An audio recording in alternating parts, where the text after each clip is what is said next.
Today's Imprint Weekly podcast is brought to you by Accenture.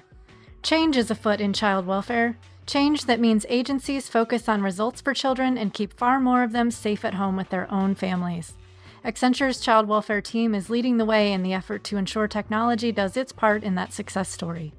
Accenture offers cutting-edge case management tools that ensure agencies can see insights that drive decision-making and caseworkers have information they need at their fingertips. Together, these tools help agencies stay laser-focused, reinventing child welfare into a source of strength for families when they need it. For more information, visit www.accenture.com/childwelfare. Hello and welcome to the Imprint Weekly Podcast. I'm John Kelly, Senior Editor of the Imprint, a daily news site covering child welfare and youth justice around the country. You can read all of our coverage at imprintnews.org or check us out on Facebook or Twitter at the Imprint News. You can also sign up on our homepage for our free weekly and monthly newsletters. And for professionals in child welfare and youth justice, subscribe to our Youth Services Insider section for a closer look at news on business, policy, and practice. On this week's podcast, we feature our second interview on the new rules around federal funding for congregate care, things like group homes, residential treatment institutions, etc., that took effect in late 2021 thanks to the Family First Prevention Services Act. Last week, we talked with Keri Richmond, who is the manager of child welfare policy for the American Academy of Pediatrics, about her organization's 50-state review on the matter. This week, we're going to talk to Jim Czarniak, who's now an independent consultant. He was a longtime child welfare administrator in Onondaga County in New York, and he did a similar thing on the state level in New York. So we had a very long conversation with Jim. We're going to skip headlines for this week and maybe come back and do an all headlines episode next week. We'll see. But for now, without further ado, here is our conversation with Jim Czarniak.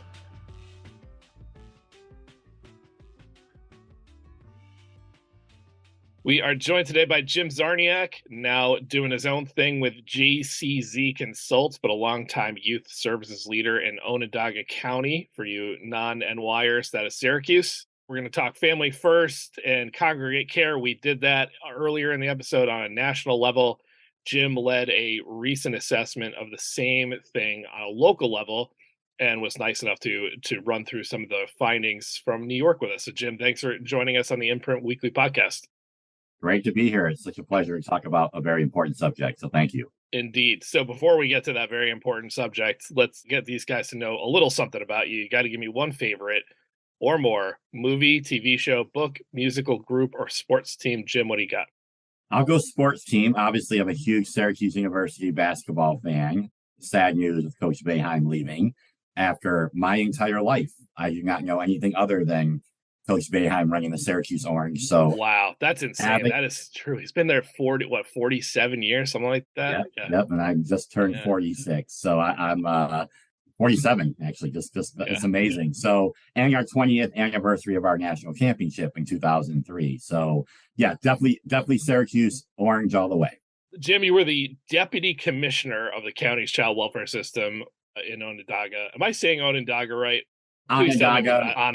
Okay. Yeah. When the Family First Act became law in 2018, and then in the years leading up to it, where there were kind of furtive discussions about it. So I want, before we talk about like what the assessment is that you kind of led here, thinking back, do you remember sort of like how you saw this law impacting your county at the time? Like when it was an idea and then a law that was going to have like a little runway to implementation. Like what was your recollection about the discussions in your county about what this was going to be? Yeah, no, when it was first passed, we were all surprised by it. It was a piece of bipartisan legislation that passed during a time where there doesn't sound like there's much of that. No. And so there was a lot of promise around, really the highlights of the bills around increasing the use of kinship care, decreasing the use of institutional and group care placements. We thought it was a sort of a great calling card to the change that we wanted to make. It was a real line of sight. I think what we'll talk about in a little bit later is the vision that came out was really great. And sort of as we get into the technical implementation of it, we just haven't seen the gains. But initially, it was finally the federal government recognizes the fact that kids should be with families and should prioritize families and not group care placements. And that was sort of the excitement we had locally without knowing a lot of the logistics of how that was going to get done. Fair to say that that was not a uniform reception of the family first concepts around New York, right? There were some states that really had some apprehension about this law for various reasons, and that my recollection was that New York was one of those where if you felt like you say you did, you probably were having some pretty engaging conversations with people as skeptical as you were hopeful about it. Yeah, I think I have many colleagues who I work with, who were commissioners and deputy commissioners as well, that were equally not as excited about what this means. It meant more potential regulation. It meant, is it going to reduce the opportunities and options we have to place kids? So there was also that side of the anxiety, including other partners, judicial partners, lawyers, attorneys. So there was a mixed bag of it. And on Onondaga, though, we really, really focused on trying to reduce group care previous. So for us, it was more an exciting time. And I think we've made some great strides in New York State, but we'll get into the report card a little bit later. Just haven't seen the success that we were hoping, with this legislation. Right. So the law gets passed in 2018, but for all intents and purposes, it took effect in the fall of 2021 because states had this window of years to prepare for the limits on congregate care funding, which is what we're talking about in this interview, right? Like in the previous interview you heard with me and Keri, we talked about the fact that Family First is this kind of bifurcated law. There's prevention funding on the front end, limits on the back end with congregate care, and then a whole bunch of other stuff. We're talking about congregate care today. So we'll get to the actual implementation in the report card. But can you talk about how New York used those years in between, right? Like in between 2018 and 2021, what, if anything, was happening on the ground as the state moved to, getting ready for some of these limits on the federal funds for congregate care? Yeah, so New York took that 2-year delay, as you mentioned. So states had options. So New York took the 2-year delay. During that time, they really used this legislation to really market and to put out to all the local counties that we want to get ahead of this congregate issue before the bill takes effect locally here in New York. And so to OCFS's credit, the Office of Children and Family Services, which is New York's sort of oversight wing of the locally run child welfare, every county is sort of an individual child welfare system, really put out a lot of support policies, held summits, had lots of experts coming to help counties start pivoting away already from the use of congregate care. We saw some really amazing reductions during that 2-year period. We got down to the state goal, which was around 15%, to get bang down to below 12%. So we saw some really good movement. The largest contributor to that movement was increasing kinship care. And so in New York State, we historically have had not as many beds as youth needing them. So we really had a foster home crisis. And really supporting kinship families was a major strategy in opening up a whole new level of foster care homes that could take kids. And therefore, those kids that were going to group care that really didn't need it were able to then go into family settings. So we saw a lot of that investment happen. It was a bumpy road. A lot of folks, it's a mental model shift to move away from the dependency of an institution that will take care of the kid and they're safe 24 hours a day and they're in this setting, to putting them with families and doing things a little bit more quickly to keep them with an aunt and uncle or grandpa, and then providing them the services they need, was all the hard work that OCFS and all the local counties did to see such reductions in that first wave of kids getting out of those group care settings. And then the law kind of took effect while we had some success and we were hoping to blaze forward a little bit. So I want to ask you about, like, when you say we moved more towards kinship care as a state, on some level that exists like as rhetorical as a concept. What does it actually mean in the case of New York? Like, what, obviously it wasn't the case that like no relatives were caring for kids in foster care in New York. So there was a process for doing that. What was different? Like what changed in those 2 years about the way that different counties went at this? And I think that is, before you answer, a kind of important thing to know if you're a listener that's not from New York. New York is one of those places that, there's really like 60 child welfare systems. New York State kind of monitors everything, but it's those types of things you're talking about really require county action. So go ahead. Sorry No, I think that's actually a really good, important point is, in order to make statewide change across, any around New York State is you have to get 60 pieces moving in alignment towards that goal, right? So it's not, OCFS can do a lot, but they can't do everything because they don't actually administer the child welfare. So thank you for that. I'll give you one example in Onondaga. So in Onondaga County, before we started with Family First being released, we had less than 1% of our kids in foster care with a relative who was a certified foster home. And that means a relative who is getting the subsidy, the child care, the support a regular foster home would. So we had this practice there where we would remove kids and send them to other places in our county with other wonderful families, and we would subsidize and give them support to take care of that kid. We have an opportunity under the law to certify a grandmother, a grandfather, an aunt, uncle, a coach, and place the child with them and give them that same subsidy. So in Onondaga County, before Family First, we had less than 1% of those kingship arrangements. The investments we started making were really intentionally doing more upfront work, looking for families and expediting a training program for families so they could get through the training quickly, providing direct resources. We had a triage team, we call it. It was a specific team that when a kid was at risk of removal, we would send out to look for family, look for fathers sides of the family, and provide that sort of hurdle help support to get them through the licensing. There's a lot of red tape, right? So we have to get through the licensing, get the payments going. So we make that real investment. And now Onondaga has any month of the year, over 40% of their kids in foster care are now with relatives. And so what New York State did is New York State also provided a lot of language and guidance about how to go about doing that. So families could have more rights also to understand what they can do and what they can't do. So like they can advocate to have their own children. They can advocate for subsidy. They can advocate to become a foster home. So really what we did is we sort of raised the awareness among the counties, help them identify plans in which they could go seek out more kin, and then look at that investment and saying, if you're reducing that really expensive back end congregate costs, you could have some funding that could go into supporting your family to take care of their own youth. And the benefit for that, kids were able to stay in their own school district. There was somebody they're very familiar with.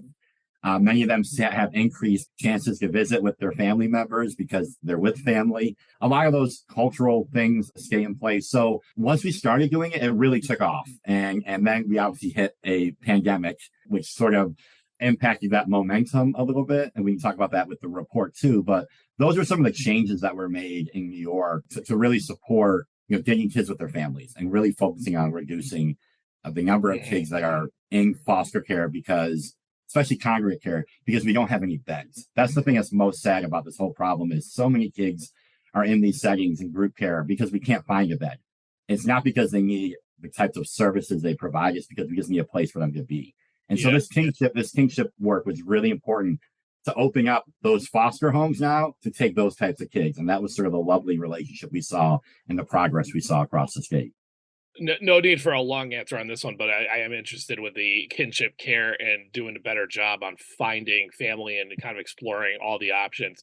Did you bring in new, tech for that? Did you contract with somebody? Like, how do you go from maybe not doing as good a job as you could to do it? Like, how do you do that? It really is just investing in human resources to look into that problem. So there's no magic technology. It literally is asking families, who else do you got? Who else in your family would you want your kids to go to? And then having the resources to send staff out to make sure those resources are appropriate, right? We still have to look at the conditioning of the home. We have to make sure they have a clean background. There's a lot of legwork there. And so making that HR investment in terms of, just having people willing to have the time to talk to a parent, talk to a family, vet the family, choose a family member, and then support that family member. Really, that's what it took. And so a lot of the recommendations that we had coming from the state was you can have certain models that we were able to highlight that counties could adopt. And some of them did, and some made other ones. But it really is just the intentionality. All right, so let's talk about this report card and start with just how you did it. What was the sort of methodology of sorts for assessing implementation? How did you come at this assignment? Well, I work as a consultant with a very great foundation, the Redlick Horowitz Foundation in New York City, where, we support this Keeping Families Together initiative. So we work with 7 upstate counties and helping them implement family first, and then also looking at supporting, child welfare best practice. And so we kind of keep our eye on the data a lot. And so looking at the data, one great thing about New York is all our data is public and is online and anybody can access it. And we just have not seen movement in some of the key areas, specifically the percentage of youth living in group care. So we kind of dig like, well, why is that? And let's, dig deeper. And we decided to look at the 5 core tenets of the congregate side of the Family First bill, which is, the assessment that needs to be done, the court review, the long stayer review. So kids that stay in care for a certain period of time, they need to be reviewed, aftercare services, and then the non-specified settings, which is another sort of piece that is concerning in New York. And we just sort of broke that down, looked at each individual area in the data, talked to stakeholders that have input and have decision-making in that, and then sort of came up with a list of recommendations and then a grade. Some people like grade, some people don't, but we grade it based on the vision of what Family First. So that first question you asked, that vision, when Family First came out and people were excited about this change, we measured it up to that vision, and sadly, we just aren't making the progress I think a lot of us want to. Yeah, so okay, we'll dive into that. I think this is probably a good time to note that the foundation that Jim mentioned, Red Lake Horowitz Foundation, is also a funder of Fostering Media Connections, which is, the Imprint Weekly Podcast, the Imprint, and all these programs that I talk about on the podcast. They are a supporter of our national nonprofit. Full disclosure there. That did not factor into me having Jim on. But okay, so let's break this thing down. I'll go through all of the different requirements, but I wanted to start with one thing that you pull out here that I think maybe I found wild for a different reason than you did. So that is that the non-specified placements. Okay, so again, we just talked in a separate interview about this, but there's a limit on using congregate care with federal funding for 2 weeks for general congregate care, and then they set these exceptions up, including the qualified residential treatment program and then the other ones. So what Jim pulls out in this report card is that non-specified placements, so those ones that get the 2 weeks and only 2 weeks, still account for 50% of the admittances, even though they make up 27% of the congregate care census. And why that was that really jumped out to me was because I think of the non-specified placements, right? The exceptions as exceptions, which sort of implies the concept of, limited use. But New York, if those numbers are right, I mean, I think it would be accurate to say that New York is aligning the majority of its congregate care outlay around using those exceptions. Is that fair to say? I mean, if it's that much of yeah. It is. And I encourage anybody who looks at the report card and looks at the data sources, comes right off their New York State OCFS webpage. And we just sort of transpose the data onto this report, but it is definitely not exception. It is definitely the rule almost in a lot of the work that is going on here. The majority of that is New York City, so New York City is, again, by itself, its own country. It feels like sometimes it's a massive system, which is trying to do some work, but it is a growing concern that across the state of New York, that more kids enter initially into that type of setting than the medically required QRTP. And, so John, the thing I was also concerned about was you saw that 50% of the admittance, but it makes up 30%. And so how much of this is I'm getting them out within that 2 weeks and keeping my funding, but we're still really hurting kids when we do that practice, right? They're in a non-regulated, they do not have the types of medical requirements or trauma-informed requirements, aftercare requirements than a QRTP. And so it's still systems needing to find a place to stick a kid, which I think is the most anti-family first visioning that we can have here in New York. I mean, I see your point on that, but I guess I think of when you think of how money speaks to what the intention is. If you looked at that rule about the 2 weeks in Family First, I think that the way to kind of say that in English would be, we understand there's sometimes needs for short-term stays in these places, and we're willing to help you pay for that. But after that, you better have a really darn good reason to keep a kid longer than 2 weeks if you expect us to help you pay for it. And so gravitating your entire congregate care around the exceptions I'm not sure that everybody would agree that's in the spirit of creating the exceptions. You know what I mean? Like, I think it's in one sense better if in theory, we'll get to this, if in theory those placements have something in place to ensure that they're better. That's better just on a basic level, but putting them in a position to be able to hold kids for a lot longer too, right? We hear this a lot around, like, well, what would you rather have, kids living in hotels and I'm Sure. living in the government building, and I get that, and but again, we do this a lot. These systems are really famous for this, and we take a few examples and then we say that's everybody. 50% of the kids coming in are accessing an exception to the rule, and then 30% are staying there. I mean, they make up continually 30% of our kids in group care, and so the mental model I'm trying to push around this change is somehow we created this monstrosity of infrastructure around group care. And for some reason, we cannot get our minds out into what an alternative can look like. We always go back to, if we don't have this for the 2 times this happens. And so how do we make that shift? And I think that's where a lot of the advocates and people are saying, we need to come together and think, more and more deeply, and not just do quick fixes and things that make us feel good. Do an assessment, and that's going to tell it, we have to do a lot more of the complicated work to figure this out than the simplistic sort of, let me just throw a policy out there or do a QI and we're going to solve this problem. And I hope we can talk about race equity a little bit later too, because that's the other disturbing trend here, is it's still overburdening certain populations much more with this change, which is another just scary piece of this puzzle that we're kind of seeing with the data. Now we're going to shift to talking about one of the 4 exceptions in Family First for congregate care that New York, at least, is using the most, right? Some other states have gravitated more towards in their use of the exceptions, some like supervised independent living for older youth. Some, in a potentially alarming way, have kind of aligned around, using the exception of risk of sex trafficking, yes, which people have a lot of worry about. As far as using the exceptions in Family First, New York is using it almost entirely for QRTPs, which is qualified residential treatment. So one of Jim's first ratings here is on the overall requirements around actually being one, which requires you to get accredited. And I'm just going to read from this and get you to kind of riff on sort of what made you feel this way. But what you put down in the report card is, we fear that there's not robust evaluation and ongoing monitoring of these QRTPs once accredited. We're concerned that the accreditation process was another example of rubber stamping business as usual. So what led you to conclude that, which is a pretty dire assessment, obviously? Well, again, we were hoping to see, whenever you have such a monumental change in sort of legislation, that practice follows along with it on some level. And so the concern we had was basically everybody who applied got it, and so we wanted to dig in deeper and just say, like, well, what was the actual sort of requirements? And we know Family First set those requirements. You had to have a trauma-informed medical requirements, things like that, and aftercare programming.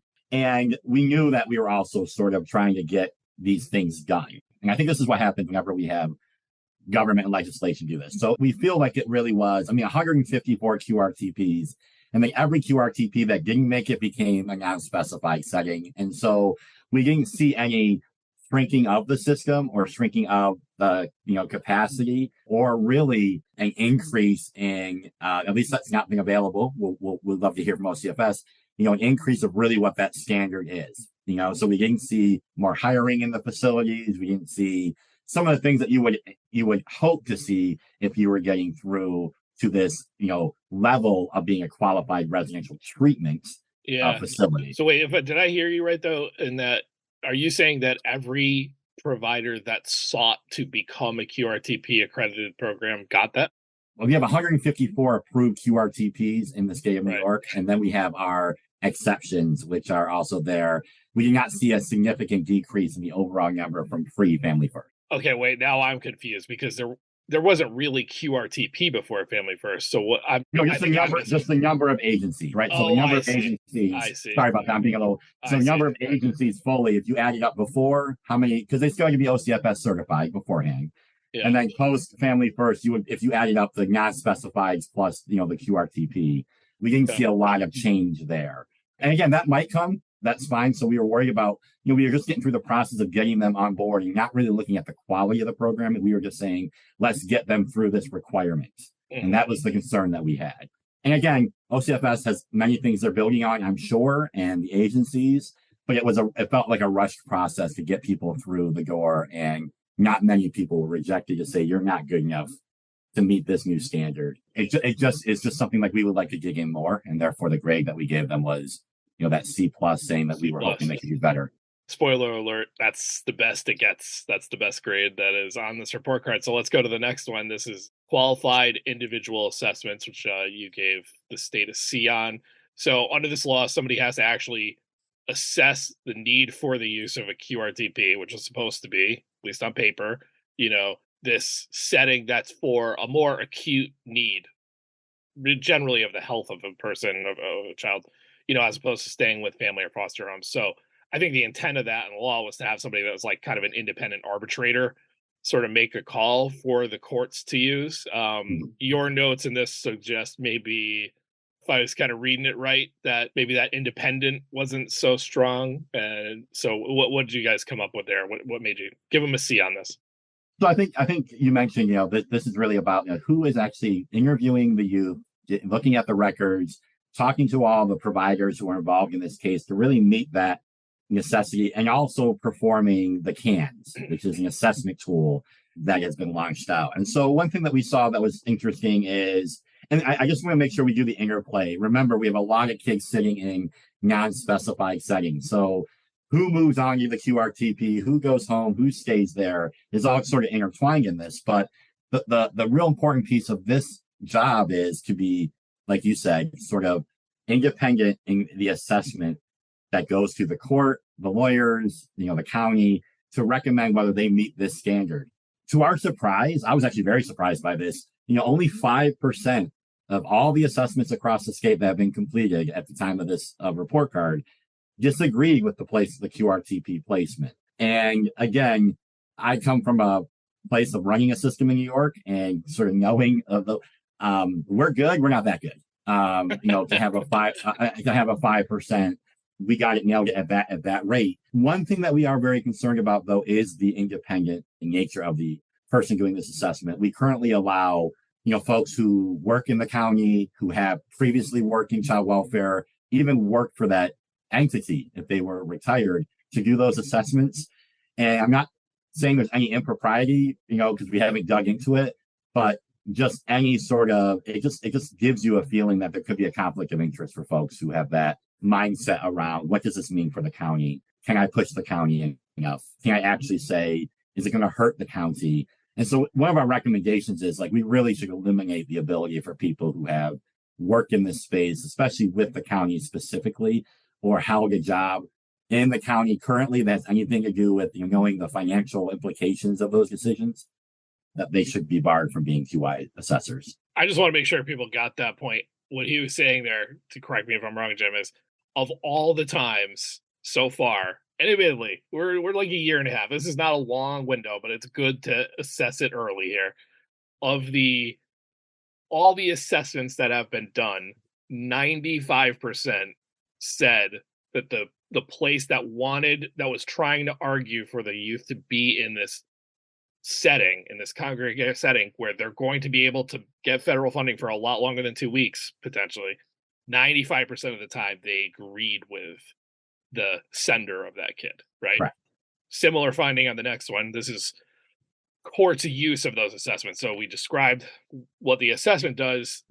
One of the big reasons for having this is so that the courts, who are ultimately going to decide the fate of young people and their families here a lot of times, should be considered by the courts within the first 60 days. And in this one, you found that the courts rejected the qualified independent assessment findings 2% of the time. Is that right? Yeah. Which you note as providing further rubber stamping of business as usual. So you got this situation, right, where the assessors are agreeing a lot of times with the sending agency or provider, and then the courts are agreeing almost all the time with the assessor. Yeah, this is a very interesting part because, we talked a lot with attorneys for children and attorneys for parents and even some of the county staff in court. And a lot of the process we heard was, it was just, we got to get this done by 60 days to get the funding aligned, because we lose it if we go after 60 days. Have the hearing, do whatever. And there wasn't a lot of discussion or discourse happening in the court when reviewing these. And so we heard specifically from some attorneys that they don't know if they're allowed to sort of fight the QI assessment, or how to, point by point, because there's this, we got to get it done in 60 days. So we think there needs to be a lot more training and a lot more work done on just that process, and sort of what the intent of the review is, what the spirit of the review is supposed to do. And just having heard from our friends in CASA, our friends who are attorneys, they don't have a lot of guidance on how they can defend or ask for an alternative, even combat some of the stuff in the report. So, for example, if somebody couldn't get a hold of a grandparent and they said they tried all, they could call the grandparent into court, if they wanted to, and challenge that. Just those mechanisms to say we want to have a more robust. We think the 60 days is a little aggressive to do that well. We understand the work of courts and schedules, but we also know the urgency of really determining why a kid needs to be there. Yeah, that's a tough push pull. Yeah. I don't know. We have to work on this piece of it here, but there's also some confusion around once a kid gets into a QRTP, regardless of any situation you might find, they have to stay there the 60 days until the court review. So let's say they find grandma a week into the placement and she's perfect. And some counties are still waiting the 60 days until they can send the grandma. And that's so traumatic to the kid. So we have to work on a lot of process on the local level and really break a lot of the misnomers. So like once you're in a QRTP, there are counties that say you are in until the judge tells you can leave or not, whether we find somebody in between or not. And that's concerning process here in New York. So are you saying that that's become like codified practice in a county, or that's just everybody sort of thinking something has to be done when it doesn't need to be done? I'd like to get into that more, just from my perspective. I've only talked to a few folks in those scenarios, so I don't want to cast a wide net with that. Yeah. But the concern is it's happening. And so what is the reason behind that? So we're working with OCFS trying to figure out, is that in sort of policy? Is that become the new policy just because people think it? And or do they feel they need the judicial okay to be brave enough to maybe remove a kid from that placement beforehand? So again, 60 legal child welfare agencies all kind of being a little bit different. And so how do we get them together and align to make sure that just because you're in one county, you don't have a different pathway to getting to your grandma than another county? The geography shouldn't dictate your outcome. Are you a professional in the field of child welfare, juvenile justice, or other family and youth services? Subscribe today to Youth Services Insider, the Imprint's exclusive section on all the insider news you need to stay in the know. Funding opportunities, major federal and state policy shifts, interviews with key leaders in the field. It's all available only for our Youth Services Insider subscribers. Sign up for a monthly or yearly subscription today by visiting imprintnews.org/subscribe. Our podcast listeners get 10% off their subscription by entering the promo code PODCAST10. That's imprintnews.org/subscribe and get 10% off your subscription by entering the promo code PODCAST10 today.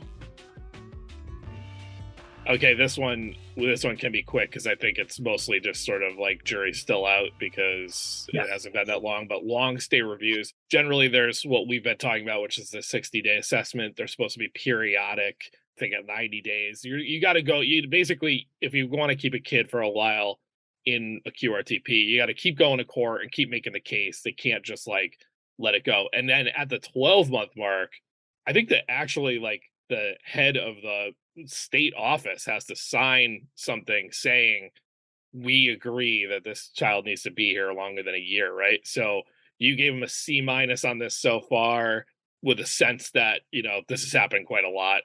And very preliminary. So that 12-month mark just passed not too long ago, right? So a lot of the kids that have come in, and for younger kids under 13, it's 6 months. So so if you put a 12-year-old in, you have to.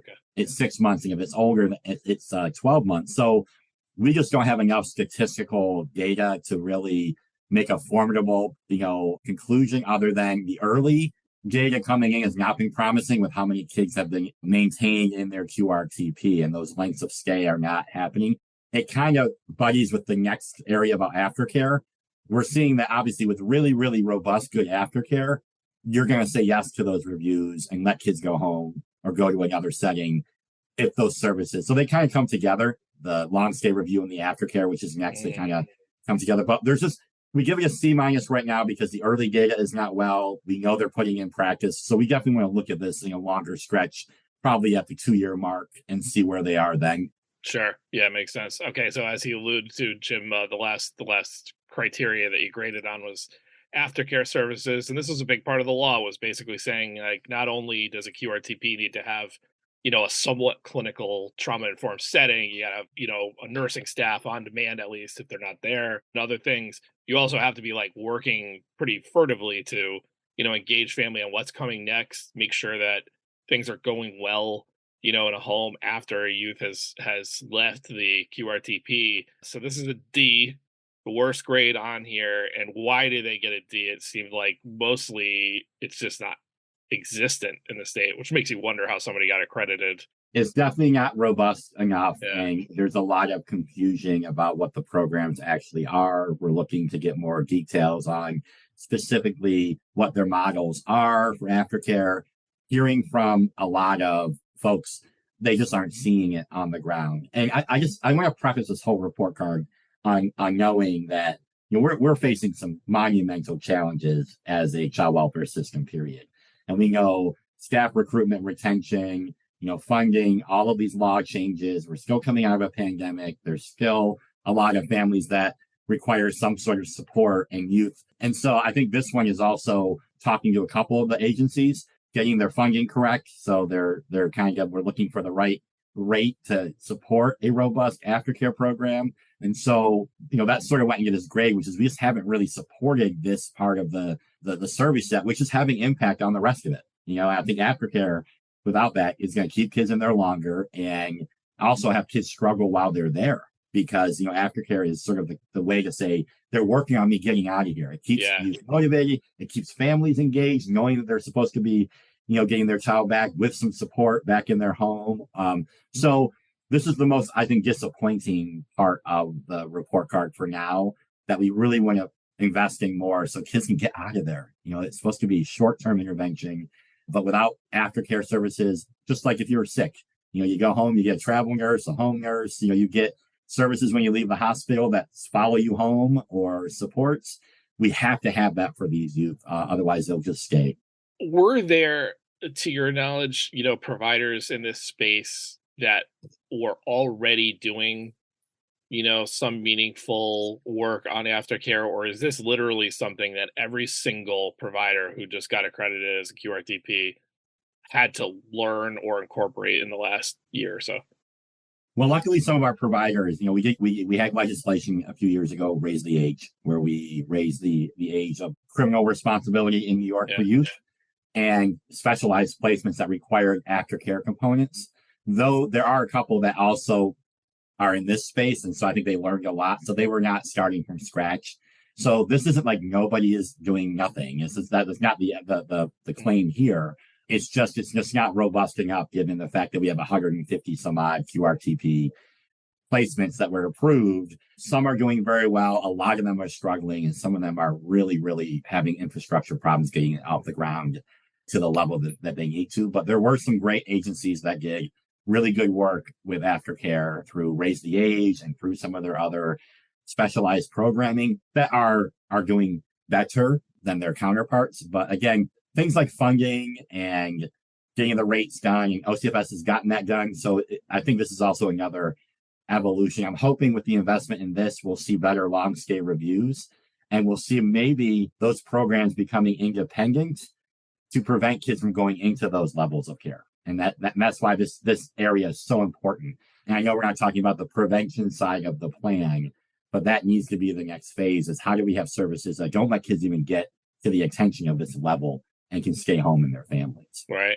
You mentioned earlier that, and in the report card that these placements, what we're talking about, the use of congregate care, has the potential to, exacerbate racial disparities in New York's child welfare system. Now, New York's foster care system, just that part of the child welfare, is already one of the most disproportionately Black foster care systems in the country, right? I think it's somewhere around like 2.5x disproportionality rate. It might even be higher than that.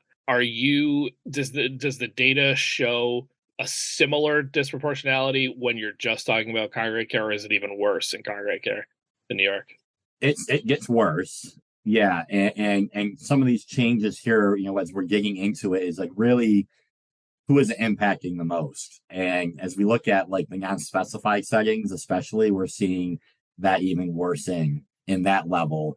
And again, it points to a lot of like the deeper work we have to do in this system. We need to have some real conversations about why we're struggling finding, foster homes for Black and brown youth, and what are the real things that we need to do to support that? And how are we going to look at solutions to that? Because when we take options away or we create new options that don't have that lens, then certain populations just use the deep end of the system more and more and more until we really dig into that. So we're concerned. We want to look at the QI assessment tool itself. Is that having any bias in terms of decision making? We want to look at the use of non-specified settings. What is the practice? What are the underlying issues going on that are putting kids into that setting? And is there something around race equity that we can look at? And the same thing with our aftercare programming is, are we being culturally responsible and responsive to the kids to get them out our programs? Those are all the lenses that we're looking at. And just right now, the data is trending a little bit more concerning.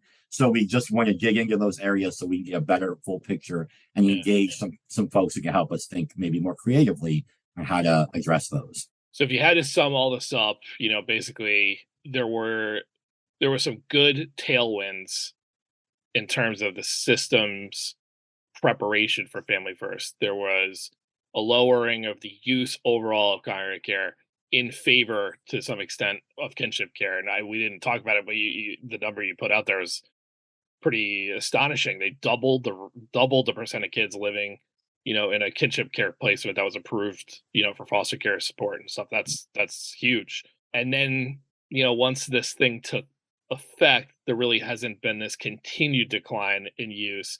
And I think more importantly, at least as it relates to the report card, the use of it doesn't look much different from your assessment than it did before we had all these rules around what congregate care was supposed to be for in more cases. It just kind of looks the same with different rules and accreditation applied to it. Yeah, it's interesting to think about why were we so successful beforehand, and what sort of got triggered for us to sort of stagnate. And so I think our early success was focused on a really, really large population of youth that never should have been in that setting to begin with, right? They were literally there because there was just no other option. They were not medically sick. Didn't have high mental health crises, didn't have all that. And then we would put those kids in those settings, and guess what? They would start acting up and they would start, doing those sort of things. So that early success was more about challenging the mental models and the way we think about the system. Family First comes along. Again, I do not want to minimize the impact of COVID and people, working remotely and all that human contact that we lost, and the huge exodus from the child welfare system in terms of workforce and the ability to prioritize the things that we were doing before in those 2 years. We were making significant investments of staff, policy, a lot of that went away.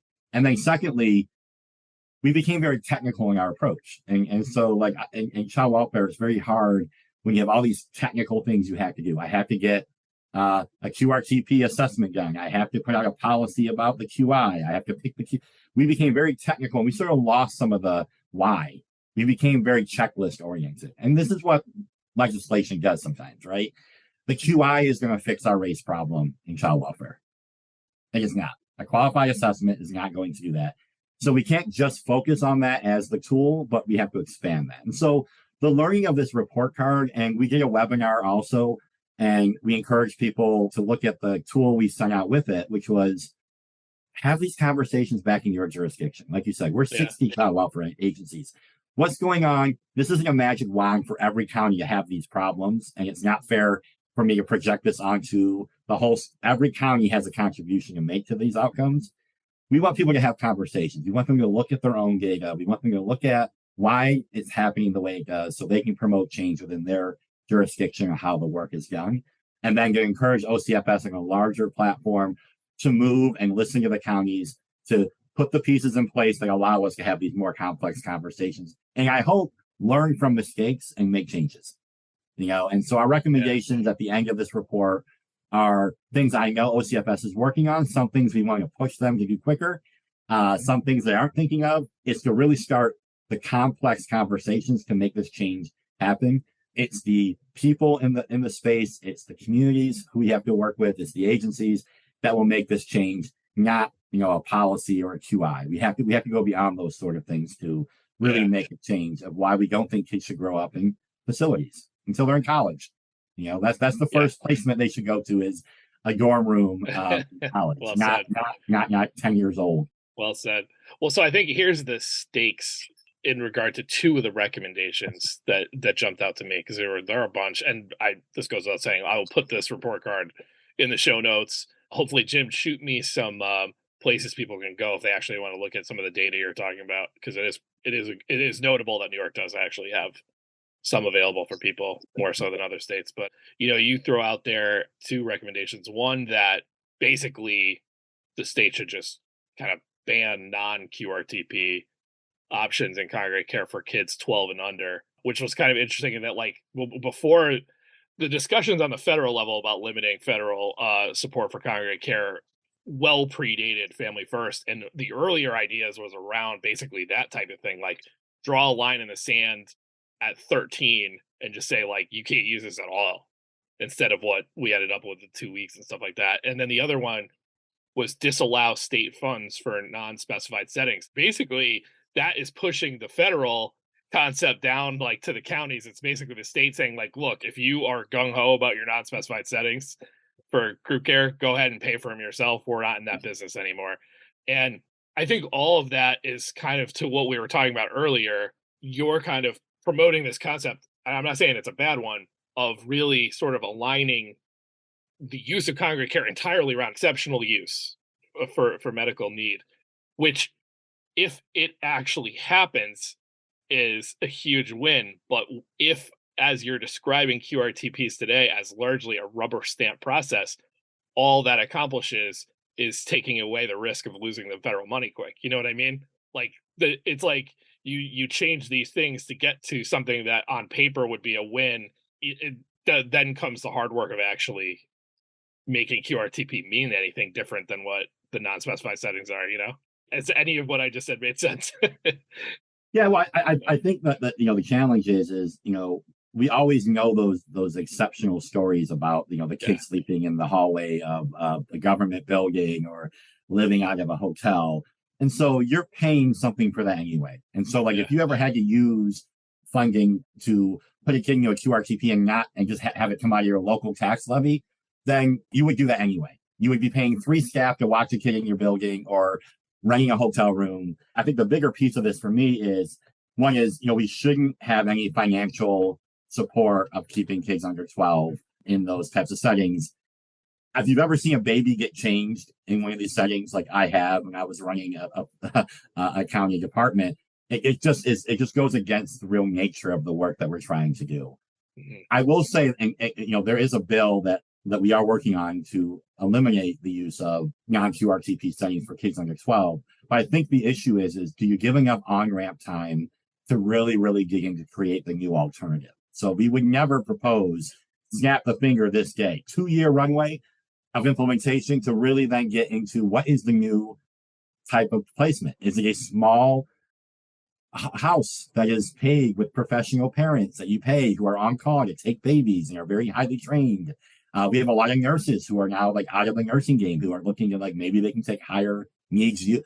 There's a way to create this. We created a humongous infrastructure around putting kids in institutions. And I'm always surprised that we can't ever imagine a life without institutions. We have to come together and say we have to put the same sort of wisdom and thought process into a new way of doing the work that provides the same things, the safety, we can do it. We just talk ourselves out of it because of the 1 to 2 cases or the exceptions that really, really happen. And therefore, we always stick 85, 95% more kids into that losing situation because we can't be brave enough to figure out the 5%. I think what you just said really is, I think, what I was trying to communicate, which is if you really, truly aligned New York's use of congregate care around the principles of the QRTP. And that was correctly gate kept and assessed. You wouldn't need to do anything else to lower the use of congregate care, because there's no way the same amount of kids would be approved to be in those places. Right. And that's the test at the end of the day. If you aligned all that stuff and got it done, and you say generally had the same amount of kids, then all we did was just like high five, like we did it. And then it was the same system, just with different, right. acronyms. It's just more acronyms to learn. More acronyms, more pieces of paper we filled out. I have to tell you, like, it's an incredible amount of work that the counties have to do to do this that they weren't before. And to say with all that effort, we haven't moved the needle since. It's challenging to say we've invested all this time, all this resource, policies, training, hiring QIs. We're paying more money. We're paying people to do these QIs, right? We're adding all this just to literally be. Actually, I in the webinar, we actually had February's data, and we actually saw for the first time the number going up. We had basically been level, it's gone up a little bit.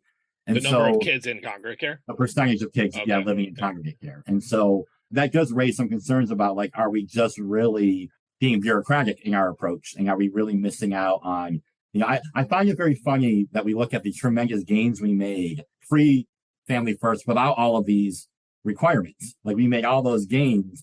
And what was it? And I think sometimes when you're limiting your staffing, limiting your resources, and you focus on all these new mandates that you have to do, you focus on those. And now it's about filling out the paperwork, and maybe not pre-family first, where we were more visionary, digging into, larger ways of being inventive and creative to solve some of these challenges. And now we're very technical in our approaches to it.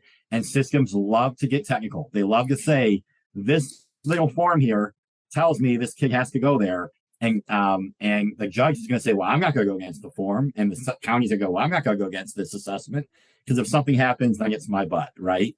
And so it does become this new, interesting approach that we have to kind of think about, is how do we get back into that pre-family first sort of culture change, as opposed to just more bureaucratic, technical work of making the change, because it's not working right now. And to your point, I mean, there's lots of time left on the clock, so to speak. This is still pretty new.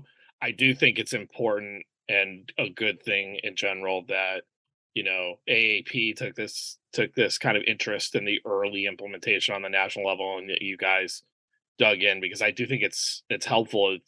It's almost like it is right to say, let's see how it goes over 5 years. That's kind of a rational concept, time frame to see how implementation goes, but you shouldn't wait till the 5-year mark to just see how it all is. I think it's good to get these early indicators of what's what on the ground. And the fact that both of your reports, that national one and the New York one, use that word rubber stamping. They had focus groups of youth who kind of basically said that is a red blinking light. I mean, you can't ignore that. You have to take that seriously. So Jim Czarniak, JCZ Consults, thank you for joining us on the Imprint Weekly Podcast.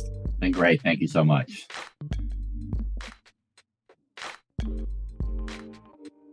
Thanks to Jim Czarniak for joining us today. The Imprint Weekly Podcast is a production of Fostering Media Connections, a California-based nonprofit that publishes the Imprint, Fostering Families Today, and operates the Youth Voices Rising program. This podcast is produced and mixed by Christine Onjoko, with music by Luke Giroux and Cyrus Elia. If you enjoyed this episode, we would love it if you'd consider subscribing or giving us a 5-star rating on Apple, Spotify, or wherever you download your podcasts. And we would greatly appreciate if you would consider supporting our work here on the podcast and in print. Small donations from our listeners and readers go a long way towards helping us grow and cover more great stories in child welfare and youth justice. To support us is very easy. You just visit imprintnews.org/donate. You can follow The Imprint on Twitter and Facebook by searching the handle @TheImprintNews, and visit us on the web at imprintnews.org. And you can always email us at tips@imprintnews.org. I'm John Kelly, and we will see you next week.